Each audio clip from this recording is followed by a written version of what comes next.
were the origins of bands important? So like Black Sabbath being from Birmingham or ACDC being from Australia, that now gets, you know, you can have, I'm not listening to them, they're from America, I don't want to listen to this, so it's from like north-south divides, or the, you know, getting into West Coast hip-hop because it's from the West, and having it as like a series. It was a lot more open, I think, because it was all new back. If you started back and we're going 50s, 60s, 70s, it was so new.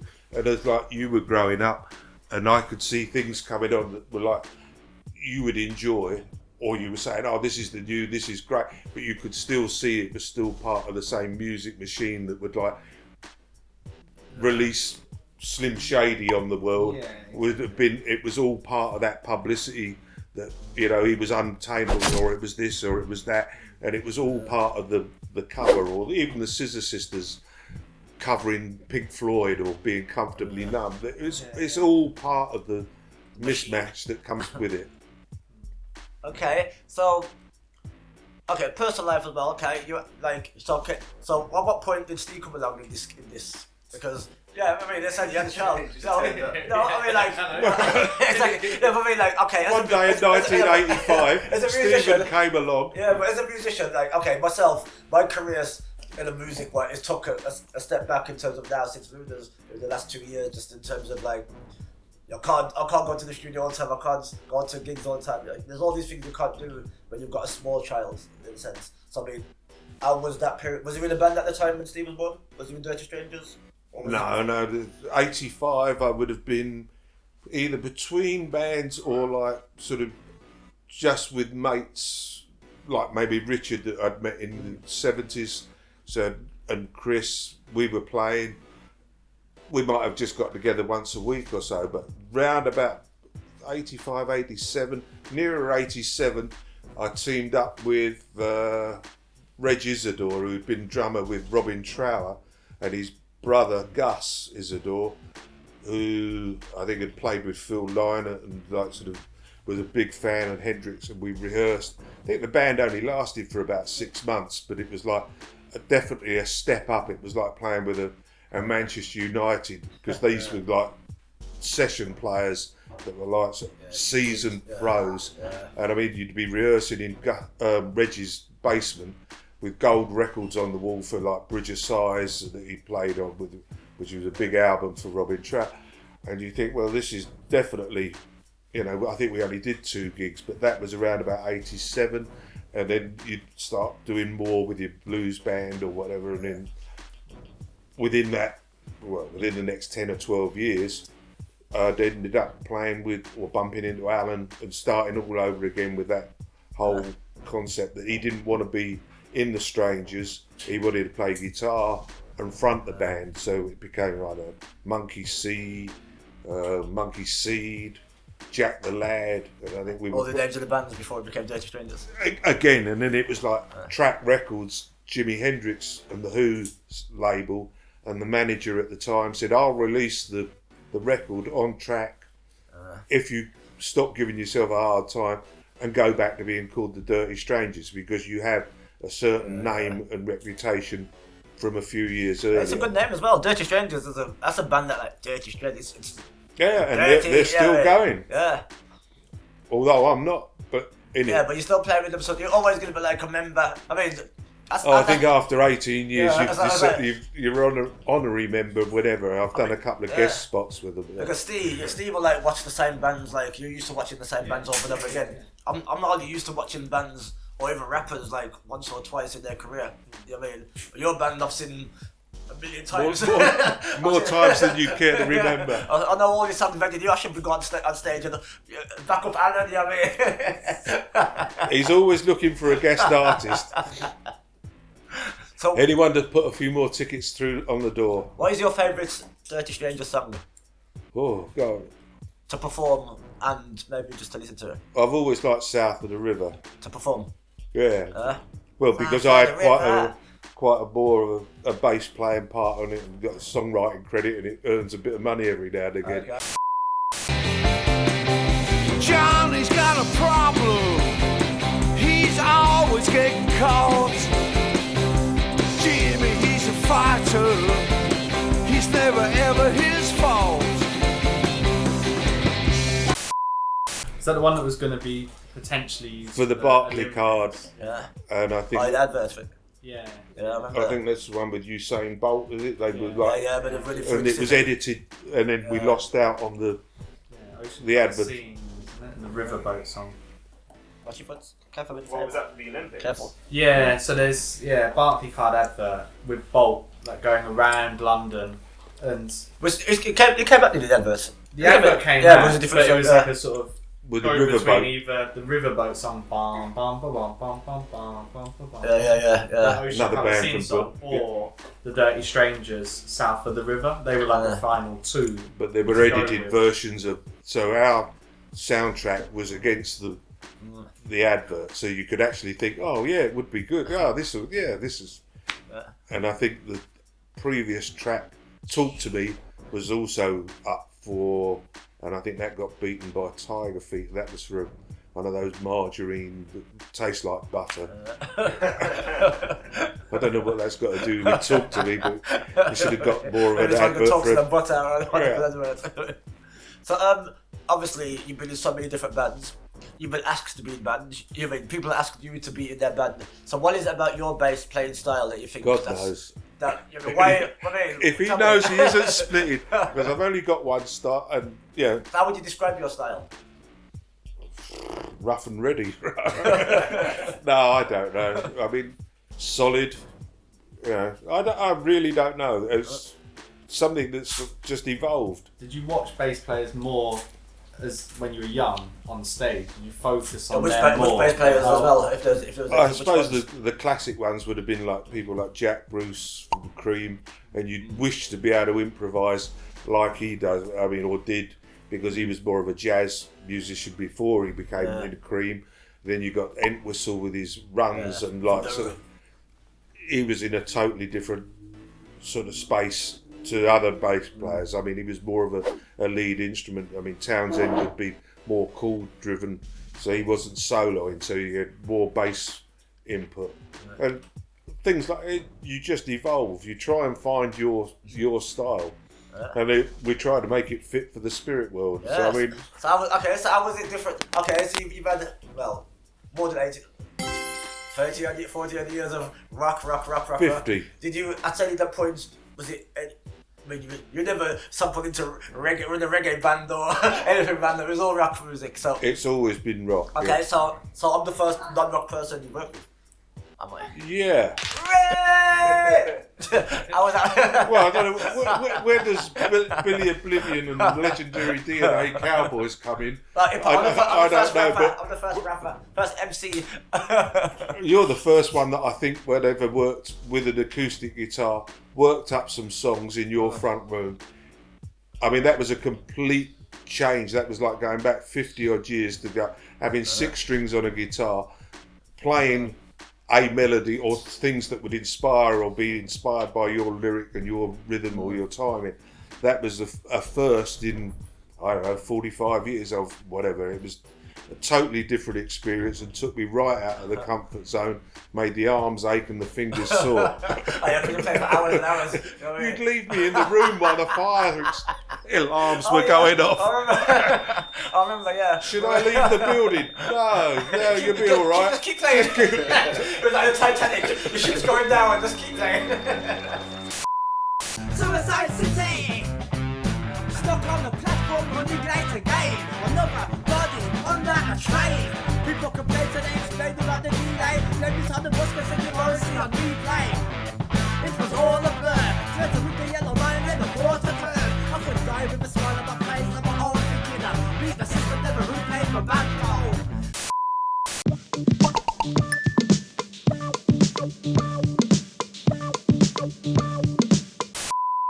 So the first question you should got is, what was your favourite cartoon when you was a kid? Favourite cartoon when I was a kid? He-Man. Oh, we didn't have. When I was that young, I don't think there was television. You got to think that, like, sort of, it only came in for the coronation into like What black year was and white TV. I mean, you're thinking What year was like, black and white TV? yeah, I know, but That was- 1951, you know, to what, till 63, we were in sort of a rented accommodation. I mean, TV there was only 3 channels or 2 channels. There was only 3 when I remember when Channel 4 came into the. I think in the late 70s there were only 3 channels, and it would finish at 10 o'clock, 11 o'clock, and it would finish with the national anthem, and people would stand up at the end of the evening's broadcast. Wow. They had the screensaver. Remember the screensaver? There was there was a girl with like a chalkboard thing. It was like a. That's not that old. I remember That's that. 70s. Was it? Yeah, 70s. I remember it from like the 80s, moving to yeah, the 90s. All the colours. But so you'd have. There'd only be there was only 2 radio stations in the you'd have the light program and maybe Radio Luxembourg coming through on radios. There weren't, and you had to really fine tune it, especially in sort of London. It might have been worked out. Even the pirate ships, everybody talks about the radio pirates, and when you were you had to be nearer the coast or in a sort of wider space without the main industrial London all around you to be able to listen to it. So you had 5 working days. So there would be lunchtime would be a watch with mother program. So the cartoons didn't really start until the 60s. It wasn't like America where you got all the cartoons were imported. So you got Yogi Bear, Huckleberry Finn were sort of 60s cartoons. Okay, so there was no youth culture then, in a sense. There was no how did you entertain the kids? How did parents entertain their kids at that time then? Now. Well, before the 60s, as they say, and London became swing, and that teenagers were invented as a name, and people had disposable income. There wasn't anything. They just aspired to be their parents.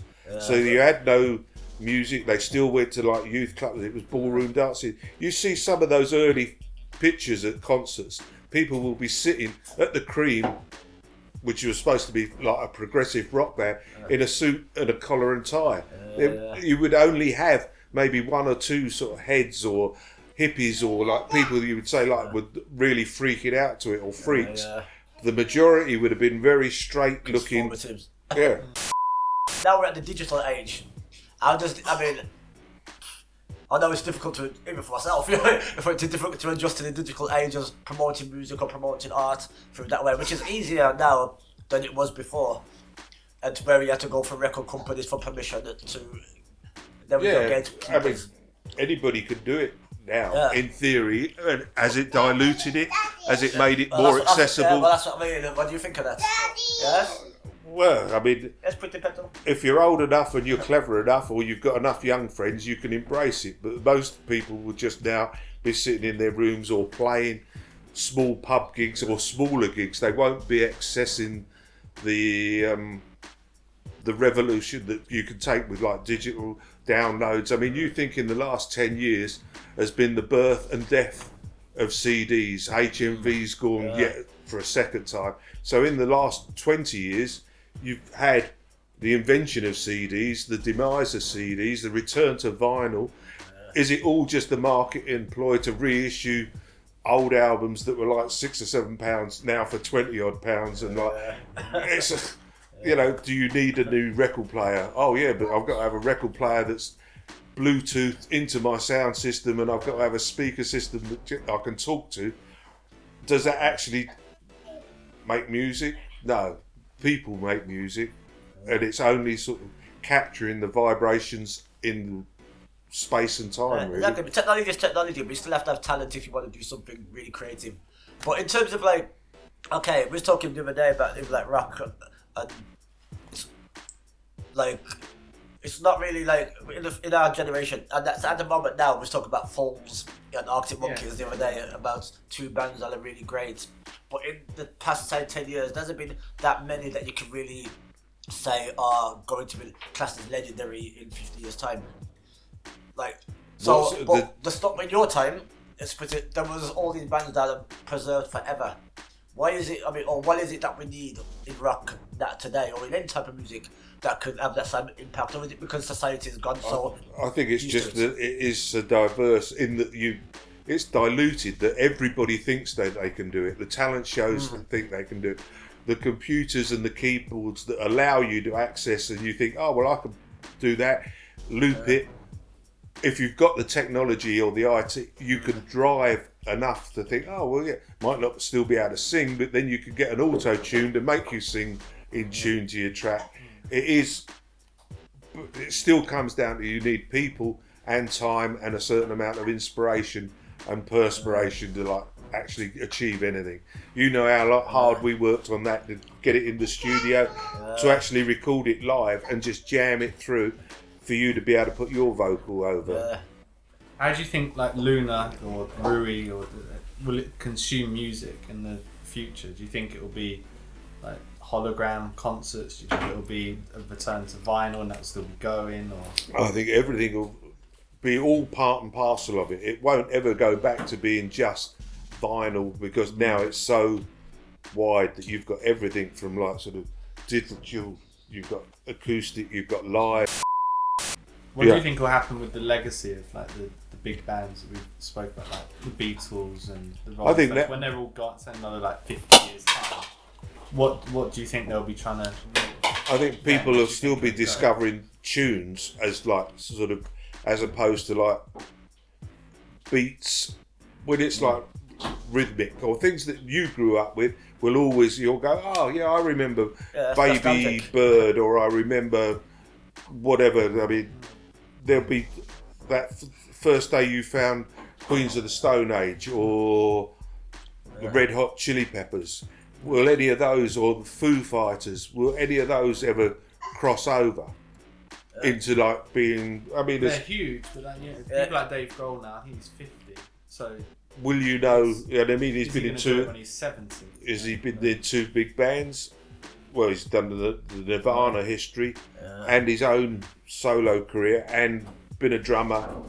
But they are very rare. Do you think the fact that like music is so saturated now, it's hard for there to be an ACDC or Beatles or Hendrix, someone that's iconic in that sense? I think so, because you haven't got the mystery anymore. That's why I was thinking as well, because that is, now we've got internet, we've got everything. We know everything about what people eat. We know everything about what they're into. Their profiles on Instagram, everything. Back then, there was that like, wow, they're from another world. And when you read things like the ACDC's first gig at the Red Cow, nowadays it seems like the whole of London was there. But it was only like sort of a couple of hundred, and it says, oh, during the break, I went out and I phoned my friend, and I'm thinking, well, hang on a minute, you'd have had to go and find a phone box. There wasn't there was no instant access to anything. If you had to go and make a call at a phone box, even the hole in the wall for getting cash out didn't exist until like the 70s or the 80s, you know. Well. How long would the sets have been like for those early ACDC shows? They would have been hours or like no, it would have been like 45, 45-minute sets. I think it would have been. And they did the same show at say that Scout Hut where it was just nobody at, or the St Albans gig. But then you'd go to the Marquee within. If we started in the March doing a few of those pub gigs, by the August it was 1,200 people into the Marquee a night. Was there the same interest in like the artists now? Let's say like Josh Homme from Queens of the Stone Age, where he'll do like CBBS and he'll like read a children's book, and you know, there'll be interviews you could read where he'll talk about like food or like drinks he likes or destination. Was there, or fashion? Was there that interest in Hendrix, for example, but it was unattainable, so you just didn't really think about it? All you was got there still the interest there, but you just couldn't. No one could access it. So you couldn't access it, and the only way you could either bump into them was at a nightclub or through the paper media of like the New Musical Express, Melody Maker, Rolling Stone magazines. So they would give an interview for that, and that would be the Bible for every musician. Would get a copy of Melody Maker on a Thursday just to scour the want ads, who was doing what. And I mean, you read bands now or the history of bands, and they say, oh, we found, or we put an ad in such and such a paper, but it's usually the melody maker. You want to buy equipment or you wanted to trade that guitar up. It was like sort of totally different. I think we've got an old melody maker. It'd be from like, I don't know, Elvis Presley dies or whatever, but I mean that was the front page story. But I mean, when you look through it, you'd be frightened at the prices of like 5 shillings, 25 pence to go and see somebody at the Marquee Club. But it was all relative to the fact that you were earning less than £1,000 maybe in a straight job. £20 a week would have been a norm. Was there the desire for content though? Like saying like Instagram now, like 24 hours a day, these artists are live pretty much. You wouldn't have known. You'd just wait for the album and you'd wait for an interview in Melody Maker and it might come around every 6 months or a year.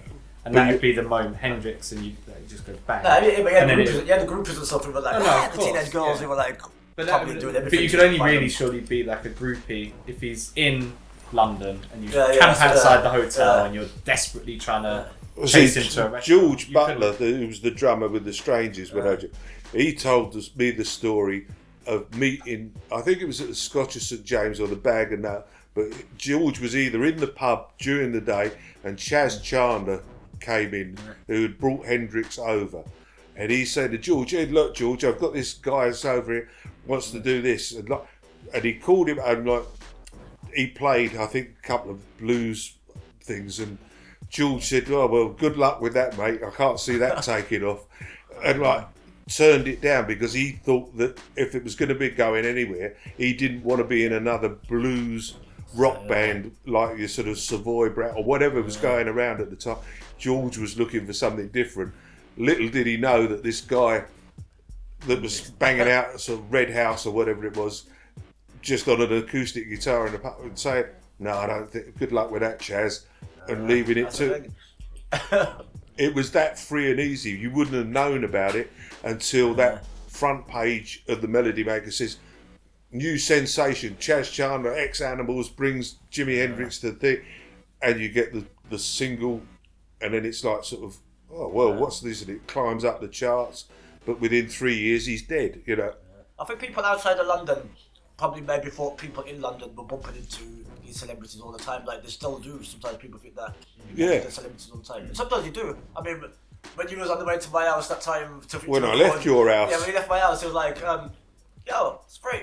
I just saw it outside your house. I went, ooh, Robert Plant. He was sitting on the wall of your whichever. Yeah. I never seen him. Well, I'd never seen him that close before, but I mean, there was a moment I looked at him and he looked at me and I thought, he's from Wolverhampton. Yeah, Spirit World. I've never seen him in Wolverhampton. I wish. And like, I'm thinking, there's got to be a moment. He's got to be able to come down. I'll ring him up. But no, could I get through? No, you've gone straight to voicemail, unobtainable, and I'd only left you about 30 seconds before. I casually went downstairs and was like, you'd have just turned on the accent. Fancy meeting you. I'm a Wolf, mate. Wolf Town. Yeah. But it wouldn't have, I mean, that sort of instant, if you'd met them in the 60s, you couldn't have done that. I couldn't have rung you up as I was walking back to the car. I would have had to go to the phone box up by the Kensal Rise station and find the right money. And then he would have had to have a landline, and you would have. It was just totally different. It was the same in my days, because when I was younger. But you had record shops in those days. You had like in your high street, in this block, you would have had maybe a record shop across the road. Not just like HMV as the only outlet or a supermarket doing reissues or cheap CDs. There would have been like racks of singles, charts on the wall. It would have been big business because you didn't access it through electricity. You just actually physically look through the albums. You could spend hours just looking through, the latest releases, or have you got so-and-so, have you got this? Yeah. Well, I'm from that culture as well, from record shops where I used to go in there and vinyl, and because my dad's a DJ as well, plus in my time there was always record shops. So going in there, reading the inlays, and spent hours and hours of meeting people in there and just going through the collection, going through the artwork. And I mean, even like, I used to love the artwork in all the types of music, and I went to art college and I wanted to be a graphic designer based on like doing album covers based on Iron Maiden, because Iron Maiden's album covers with Eddie the Skeleton were like so brilliantly drawn. I was like, wow, I'd love to do this as a job. Yeah. And that's from. And before that, it was Hypnosis, I think, that did a lot of the Pink Floyd, and Roger Dean, I think, that did all the sort of mythical Yes albums and like sort of Topographic Oceans with like sort of, but look, Avatar on paper. I mean, but way before Avatar. You're tired? Okay. Well, we're just gonna wrap up. I'm tired. We're gonna wrap up. Yeah, because it's now gonna be Luna's nap time. So. And time to put the old man to bed. Thank you very much, John, for coming. Yeah, I mean, it's been a pleasure. Like I said, you're one of my personal friends, and it's been amazing. It's been fun, yeah, Ken. You're a legend. You know what I'm saying? And I would like to thank you for everything. My pleasure. Been fun talking. Always Nice a pleasure. one. You know what I'm saying? And Enjoy the rest of the afternoon. All planets are stars. Earth, Moon, and the Sun are all stars. They all move at different speeds, as the Earth will take 365 days to go around the Sun. But a fixed star is a star that moves 1 degree every 72 years. So that star will not move until 72 years. After 144 years, it moved 2 degrees.